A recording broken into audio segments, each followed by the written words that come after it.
24 সালে দাঁড়িয়েও আমাদের প্রত্যক্ষ করতে হয় এরকম অমানবিক ঘটনা। আজও হত্যায় রচিত হচ্ছে, ধরনীর ধুলি রক্তাক্ত হচ্ছে, এখনো কন্যা ভ্রূণ সন্তানকে হত্যা করা হচ্ছে। সেই বার্তাই আমরা পাবো এই কবিতার মাধ্যমে। শুনে নেব তিয়াশা দেবনাথের কবিতার আবৃত্তি। নমস্কার, আমি তিয়াশা দেবনাথ। আমি বসিরহাট থেকে এসেছি। আমার জেলা উত্তর 24 পরগনা। আজ আমার পরিবেশনায় কবি দেবেশ ঠাকুরের লেখা কবিতা অনাগতা। স্পষ্ট করে বলো আমায়, জন্মাবো কি জন্মাবো না? কে বলবে আমার জানার এই অধিকার আছে কিনা? এই পৃথিবী ধুলো বালি, আকাশ গাছ আর রাঙামাটি ছুতে পারবো ছোট্ট মুঠোয়, ধরতে পারবো দুধের বাটি।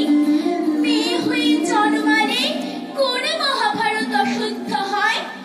কানিন পুত্র ভাসিয়া চলে পাণ্ডবদের বিশ্ব বিজয়।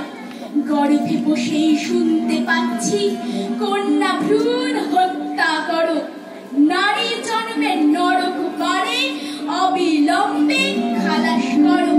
মাগো, আমায় করুণা কর, পৃথিবীতে আসতে দে না।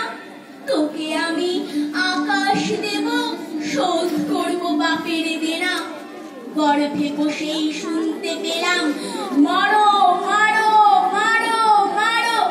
তুই কেন মা মারতে দিলি?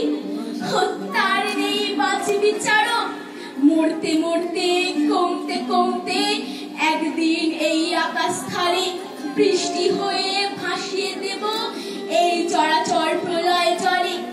কোন তার জাহাজ নিয়ে আসবে তখন সময় গুণে, যে ব্যাদ মারে ক্রঞ্চকে সেই হত্যাকারী কন্যা ভ্রূণের বিচার তখন করবে তোদের চক্ষু বাঁধা আইনে।